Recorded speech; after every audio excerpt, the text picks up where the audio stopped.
Puji Tuhan. Maka hari ini firman Tuhan dengan tema mengapa orang stres dan depresi. Karena saya jumpai makin banyak orang yang stres dan depresi. Hari kedua saya setelah datang, saya berkunjung ke depan bengkelnya hamba Eben, Pak Sitompul. Saya melihat ada orang juga yang lewat yang sama. Lalu sempat saya tanyain, jadi mirip stres dan depresi. Sehingga sebenarnya sebelum itu saya telah menyiapkan renungan ini. Mengapa orang stres dan depresi? Mari kita lihat dulu dalam satu peristiwa kehidupan yang dialami oleh seorang tokoh penting dalam Alkitab. Kita buka dalam kitab 1 Raja-Raja pasal yang ke-19 ayat 1 sampai ayat yang ke-8. Kita baca berbalas-balasan setelah saya baca perikopnya. Kaum Adam akan membaca ayat genap dan kaum Hawa akan membaca ayat ganjil. Semoga tidak ada yang salah. Saya baca perikopnya, silahkan dibaca ayat ganjil. Elia ke gunung Horeb. 1, 2, 3.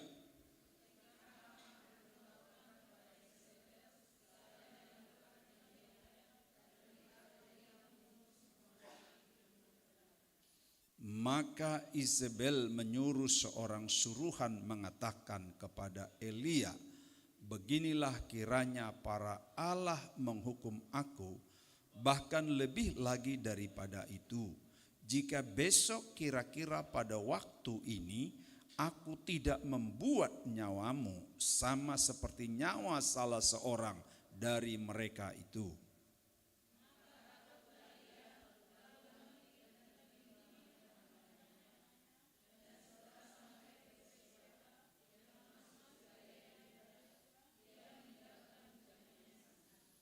Tetapi ia sendiri masuk ke padang gurun sehari perjalanan jauhnya, lalu duduk di bawah sebuah pohon arar.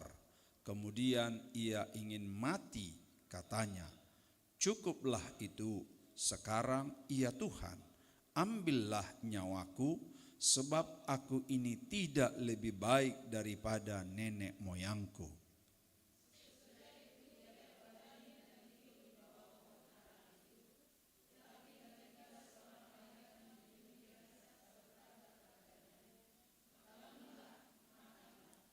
Ketika ia melihat sekitarnya, maka pada sebelah kepalanya ada roti bakar dan sebuah kendi berisi air. Lalu ia makan dan minum, kemudian berbaring pula.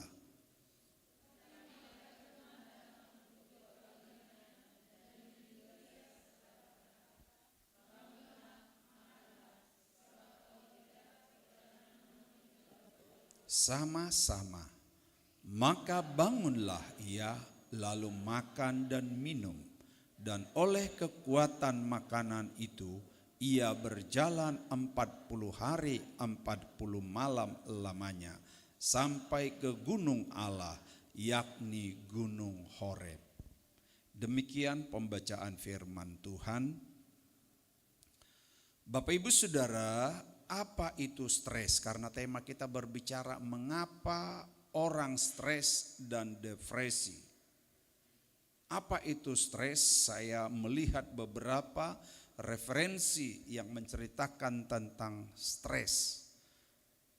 Stres atau seteres?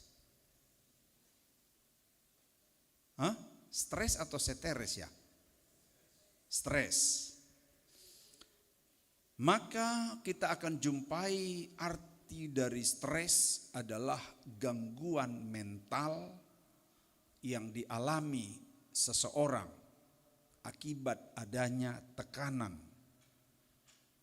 Tekanan ini muncul dari kegagalan individu, kegagalan pribadi dalam memenuhi kebutuhan atau keinginannya atau harapannya. Jadi harapannya seperti ini, ternyata tidak seperti harapannya, kira-kira gitu.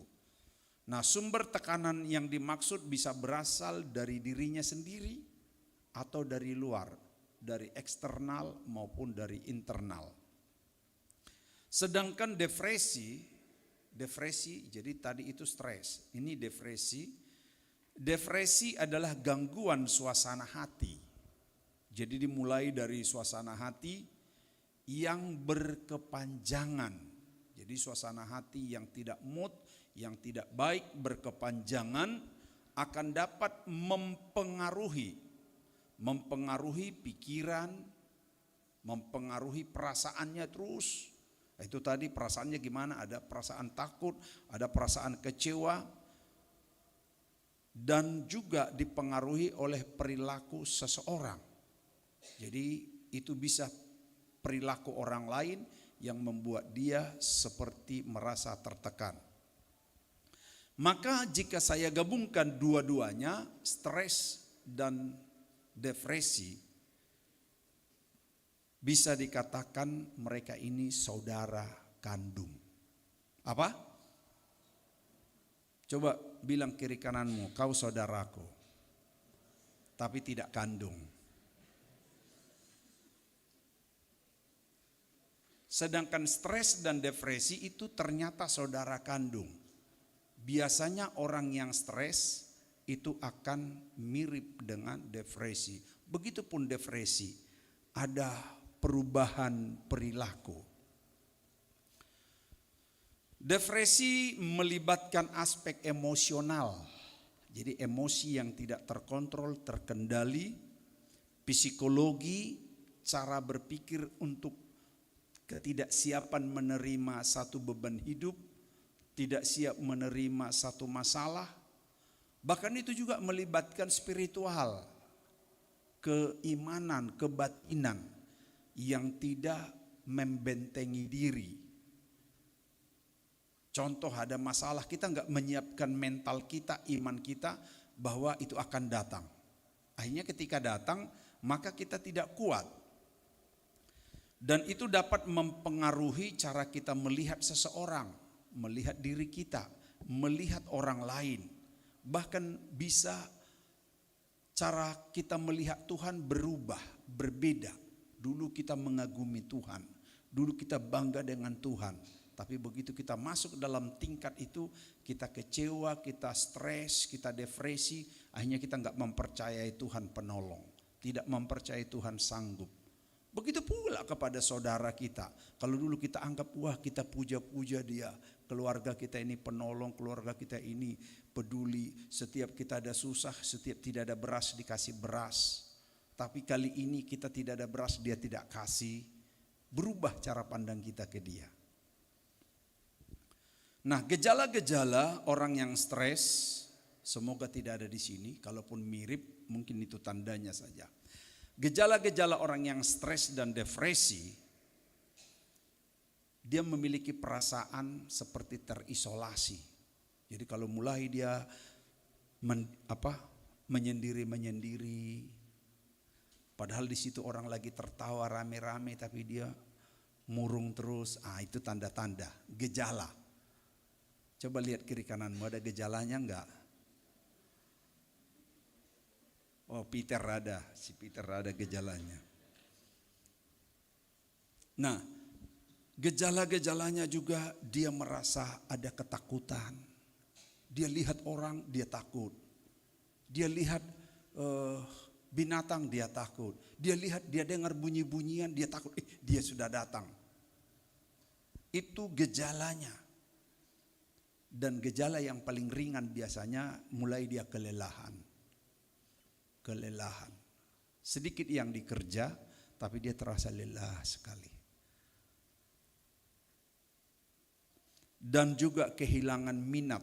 Jadi kehilangan minat dalam beraktivitas sehari-hari, dia mulai nggak bersemangat lagi. Ke kantor nggak semangat. Kalaupun dia pergi ke kantor, ya tapi nggak seperti biasa dia bekerja, nggak maksimal.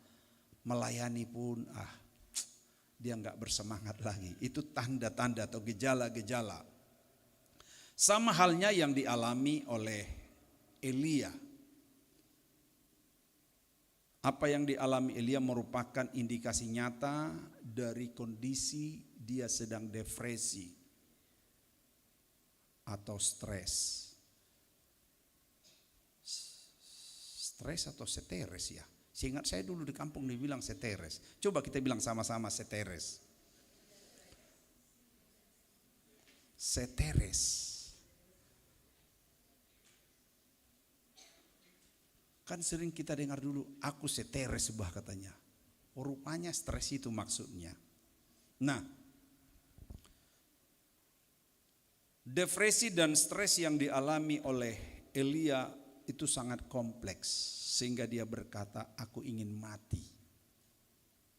Jadi bukan lagi menyendiri, bukan lagi rasa takut atau cemas. Tetapi dia berkata, aku ingin mati. Padahal kalau kita lihat Elia ini dalam ending akhir hidupnya, akhir perjalanannya, dia adalah nabi yang hebat.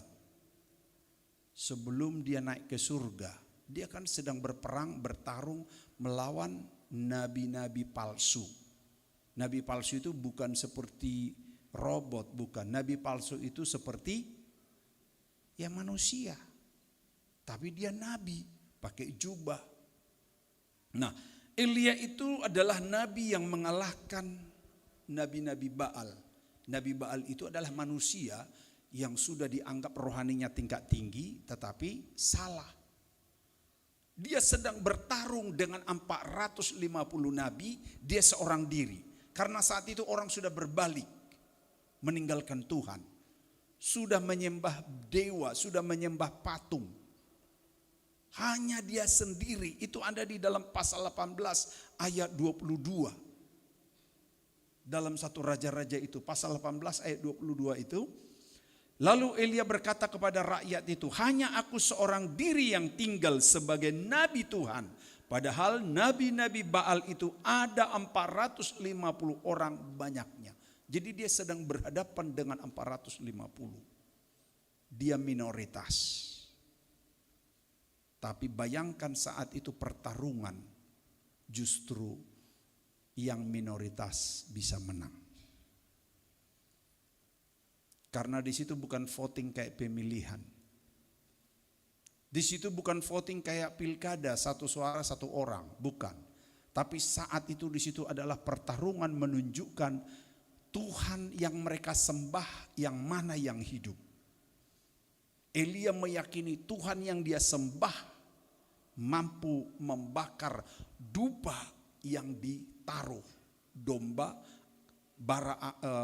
kayu api, lalu dilingkari dengan parit, lalu diisi air. Sedangkan mereka 450 orang itu sama memanggil dewanya untuk membakar korban domba itu yang sudah ada di atas kayu api. Mereka panggil dari pagi, siang, gitu.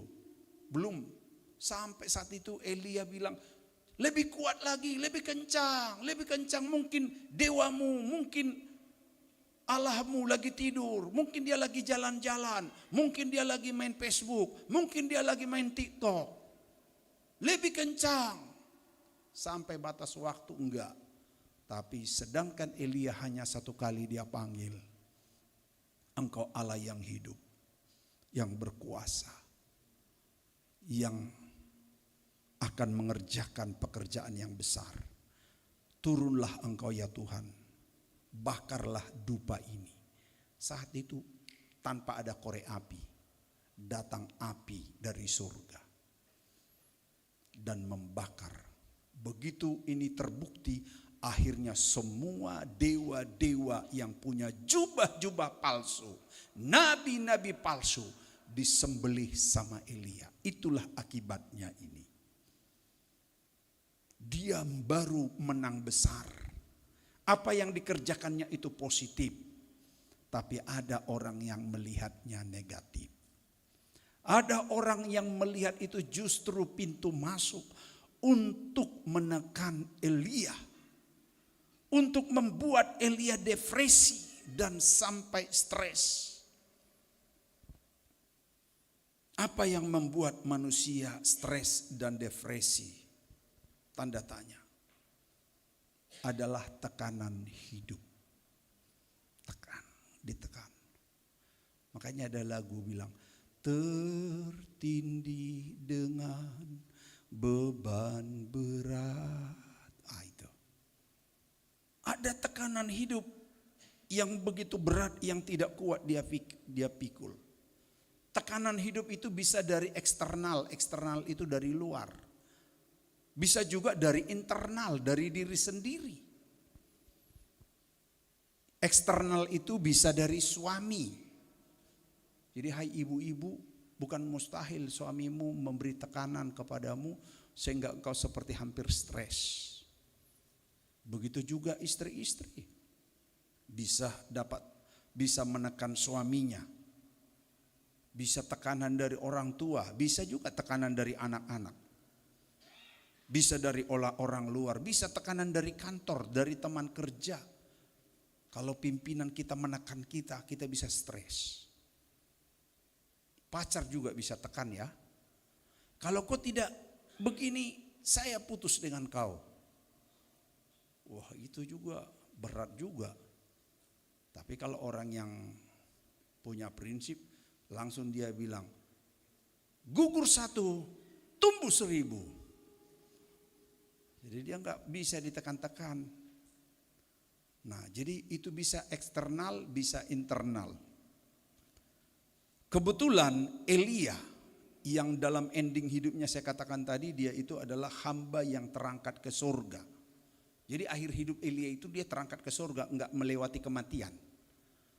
Tapi bayangkan sebelum itu dia mengalami beban yang berat. Bahkan disebut apakah tekanan itu terlalu berat bagi dia? Siapa yang menekan Elia? Ada yang tahu? Siapa itu Isabel? Dia adalah seorang ibu-ibu. Saya mohon maaf, jangan marah saya kalau saya sedikit dulu menekan ibu-ibu. Bukan bermaksud membuat kalian stres. Amin? Amin?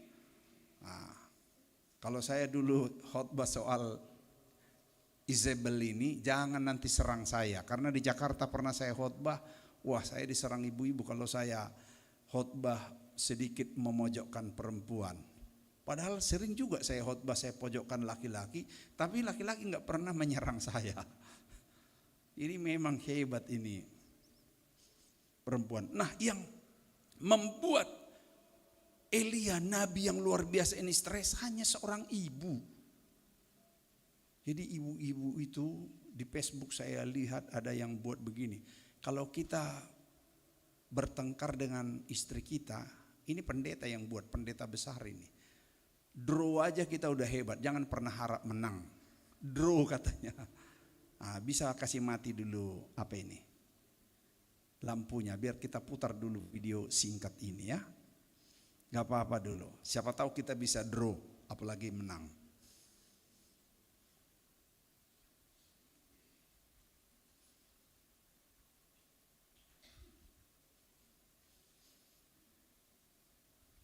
Wih, ini wanita-wanita mulai langsung begini nontonnya ini, saya lihat.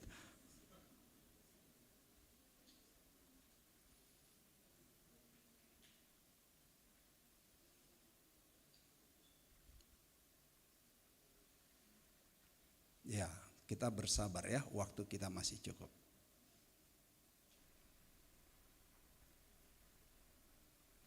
Aku udah beliin kamu cookies, kenapa nggak dimakan? Kalau aku pesen makan tuh jangan asal dicomot, itu kan punya aku. Apa-apa tuh ngomong dulu. Kamu ngapain sih ngerekam suara aku kayak gitu? Jadi Kalau sebelum, rekam aja, sabar, omongan aku ulangi orang dulu ya. bener kok, rekaman. Sabar. Jadi rupanya sebelum ini suaminya itu dengan istrinya pernah bertengkar. Bertengkar akhirnya si suami merekamlah supaya dia belajar berbenah diri kan. Dia memperbaiki diri hasil dari peristiwa yang sebelumnya dia rekamlah. Apa harapan-harapan istrinya. Kalau saya lagi marah, kau keluar aja gitu. Jadi dia rekam semua. Kalau saya lagi marah, bicara, kau jangan jawab-jawab, kira-kira begitu kan. Jadi harapannya itu direkam, akhirnya rekaman itu yang dilaksanakan. Mari ulangi dari awal tadi. Aku udah beliin kamu cookies, kenapa nggak dimakan? Kalau aku pesen makan tuh jangan asal dicomot, itu kan punya aku. Apa-apa tuh ngomong dulu. Kamu ngapain sih ngerekam suara aku kayak gitu? Kalau ribut-ribut rekam aja semua omongan aku. Orang aku selalu bener kok. Rekam aja, rekam. Kamu tuh kalau aku lagi marah tuh dijawab, bukannya ngasih rekaman kayak gitu. Ngomong. Udah deh, kalau aku lagi marah tuh kamu mulutnya diem aja, nggak usah ngomong, udah diem. Heh, mau kemana? Duduk. Belum selesai. Ngapain kamu ngasal pergi aja? Nggak baik kamu nggak ngasal pergi kayak gitu. Kalau lagi ribut, mendingan kamu keluar aja dari kamar. Aku nggak mau ngeliat muka kamu. Kamu tuh harusnya minta maaf, tau nggak? Bukan malah kayak gitu. Ngerti gak? Udahlah, udah nggak usah minta maaf lah, bullshit. Kamu percuma kalau minta maaf juga diulangin lagi. Ya, tepuk tangan untuk ibu-ibu. Jadi kesimpulan pendeta besar itu dia bilang, jangankan untuk menang, draw aja. Draw itu tahu maksudnya draw. Seri itu udah hebat, apalagi mau menang. Nah itu dia rekam seperti itu kejadiannya. Jadi Elia ini dia bisa menghadapi orang-orang yang hebat, orang-orang yang sangar, orang-orang yang beringas. 450 orang dia bisa sembelih. Tapi satu ibu-ibu dia keok. Langsung stres dia. Frustasi dia hanya dengan kalimat seorang ibu yang bernama Isabel. Di sini tidak ada itu. Amin. Di sini semua ibu-ibu yang hebat, yang fair ya. Nah, jadi Elia di dalam pergumulan yang berat ini dia sudah tidak kuat. Itulah yang kita baca tadi berkata, maka takutlah ia atau takutlah Elia lalu bangkit dan pergi menyelamatkan nyawanya. Kenapa? Karena Isabel berkata begini pada ayat yang kedua pasal 19 tadi. Maka Isabel menyuruh seorang suruhan mengatakan kepada Elia, beginilah kiranya para Allah, bukan Allah besar, ilah menghukum aku, kata si Isabel. Bahkan lebih lagi daripada itu, jika besok kira-kira pada waktu jam ini aku tidak membuat engkau Elia sama seperti nyawanya nabi-nabi Baal itu. Hanya mendengar suara itu. Bayangkan, jadi kurangi suaramu ibu-ibu. Amin. Hah? Kurangi? Kurangi bersuara, kurangi begini-begini. Setujukah bapak-bapak? Berarti di sini baik-baik semua ibu-ibunya. Karena enggak ada bapak-bapak yang bilang setuju. Setujukah bapak-bapak? Ada dua kemungkinan. Karena istrinya sudah baik, udah sesuai standar, atau takut bilang setuju, nanti nyampe di rumah.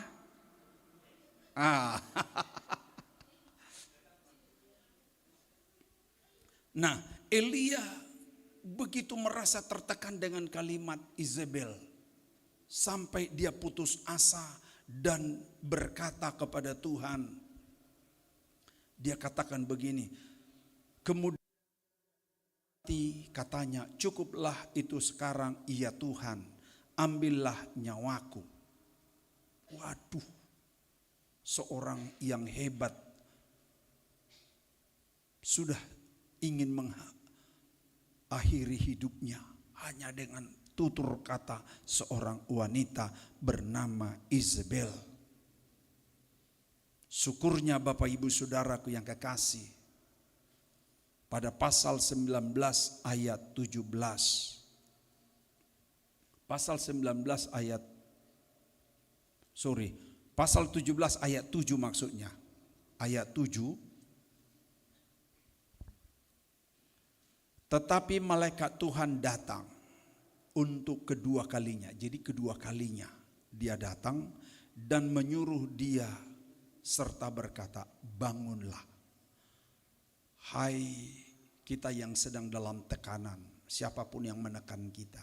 Hai kita yang mulai mengalami gejala stres, gejala depresi. Bangun. Bangunlah dan makanlah. Di ayat yang ke-5 sudah satu kali dibilang bangunlah dan makanlah. Dan inilah yang kedua kalinya dia katakan bangunlah dan makanlah. Sebab kalau engkau tidak makan, perjalananmu nanti terlalu jauh bagimu. Terlalu jauh, terlalu berat untuk engkau jalani masalah hidupmu. Terlalu jauh bagimu, 40 hari 40 malam. Kita 1 hari 1 malam itu udah terlalu jauh bagi kita. Tetapi Elia 40 hari 40 malam. Perjalananmu terlalu jauh bagimu. Ukuran Elia dan ukuran saudara akan berbeda. Kalau seperti yang kita alami ini dialami Elia, Elia belum stres. Tapi karena masing-masing orang memiliki ukuran kemampuan menghadapi masalah. Ya kalau istrinya si A menekan suaminya seperti ini, dia masih kuat. Tapi coba kalau istri kita menekan kita begitu, wah kita udah 2 kali stres itu. Apalagi pengkhotbah, aturannya khotbah kita kitab Mazmur, tapi kalau ada tekanan dari istri, bukan kitab Mazmur yang kita bilang, kitab Mansur begitu. Jadi pengkhotbah itu suami-suamimu kalau pengkhotbah jangan engkau tekan, apalagi sudah mau dekat hari Minggu, bisa-bisa dia salah-salah khotbah terus. Jadi pengkhotbah itu biasa saya amati, kalau dia nggak bisa lihat istrinya, kan pamannya duduk istrinya di sebelah sana, tapi dia selalu khotbah dia lihat ke sana terus begini. Karena dia tidak berani lihat itu bahaya itu. Jadi ya seorang istri itu sangat berperan menentukan supaya suami jangan tertekan dalam melaksanakan tugas-tugas mulia. Yang dikerjakan oleh Elia itu adalah tugas mulia, memberantas nabi-nabi Baal, nabi-nabi palsu. Yang membuat Elia kuat adalah makanan double porsi. Nanti selesai ibadah ini kita mau makan double porsi. Bilang dulu kiri kananmu, nanti kita makan double porsi. Ya, saya kebetulan dari tadi malam saya belum makan, pagi belum makan, jadi nanti saya mau makan double porsi. Supaya kuat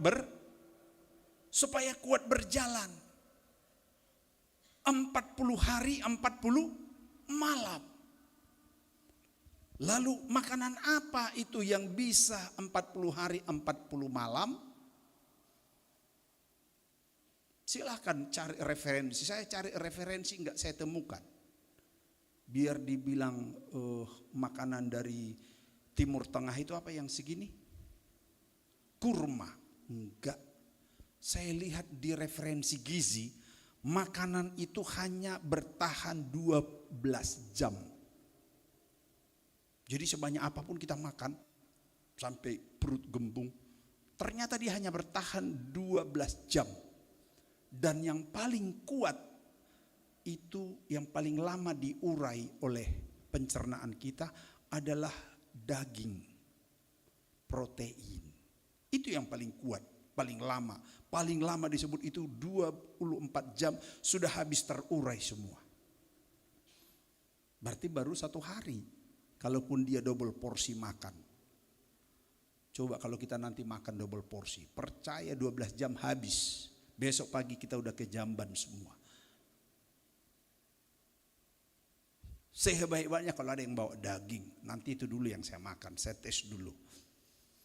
Kalaupun itu kita makan, paling hebat menurut ahli gizi, itu 24 jam habis terurai.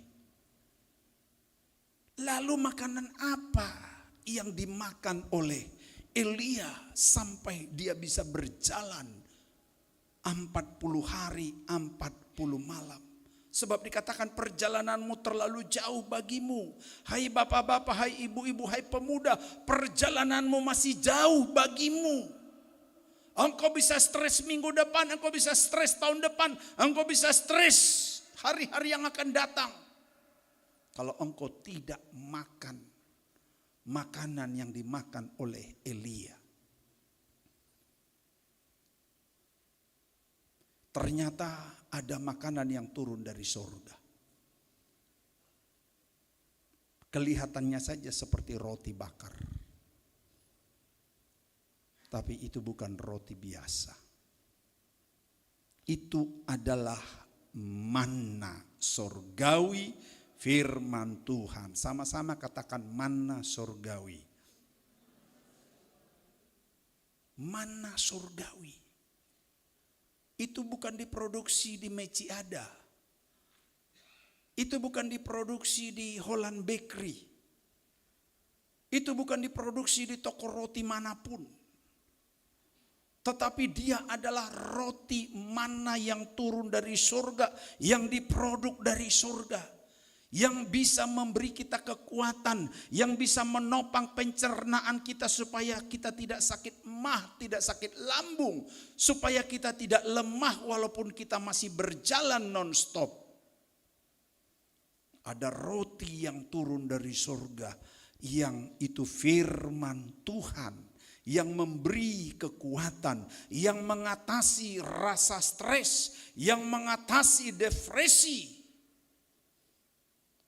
yang mampu membentengi kita dari segala kecemasan hidup. Perlu kita makan double porsi. Jadi kalau tidak ada masalah, tidak ada beban, makan seperti biasa tidak apa-apa. Tapi kalau engkau mengalami beban hidup, tantangan hidup, tekanan, maka engkau perlu makanlah double porsi manna surgawi, firman Tuhan. Dan itulah yang membuat Elia bisa berjalan 40 hari 40 malam tidak lelah.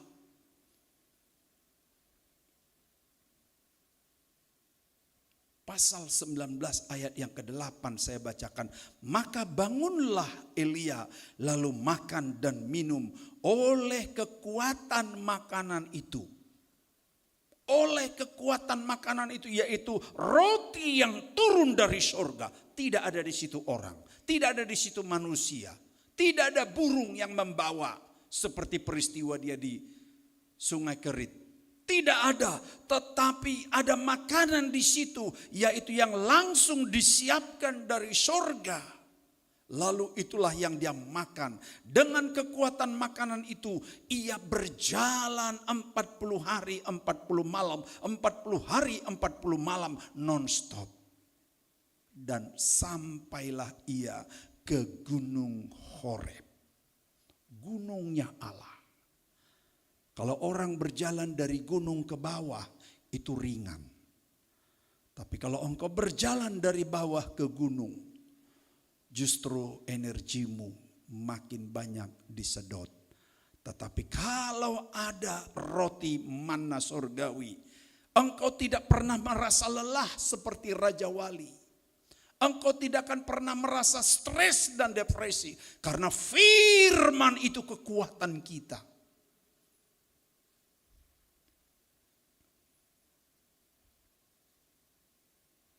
Dan sampai Elia naik ke puncak gunung Horeb.